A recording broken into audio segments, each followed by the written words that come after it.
Well fantastic यार, lockdown का पालन करो यार। सब जो लोग घर से बाहर निकलते सब मेरे को उससे उसकी मैं सच्ची बता रहा, सब मैं अपने आप को कैसे कंट्रोल कर रहा है मेरे को पता है। घर से बाहर नहीं निकलने का रे, घर से बाहर बिल्कुल भी नहीं निकलने का, लॉकडाउन का पालन करने का, क्या समझा? हाय, दिस इज ऋतिक रोशनी है गाइस। प्लीज मैं आपसे कहना चाहता हूँ कि लॉकडाउन का पालन करें।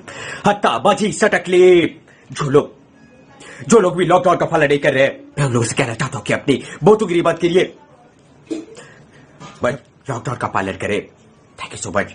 कि लॉकडाउन का पालन करें, देश को बचाएं, काबिलगिरी ना दिखाएं बाहर निकलकर। लॉकडाउन का पालन करें, घर से बाहर बिल्कुल भी ना निकले, घर से बेघर होने का वक्त नहीं है सर। ए साला, मैं एक बात कहना चाहता हूँ, अभी वक्त है घर के अंदर रहने का, और आपको घर के अंदर ही रहना चाहिए। लॉकडाउन का पालन करो। उतनी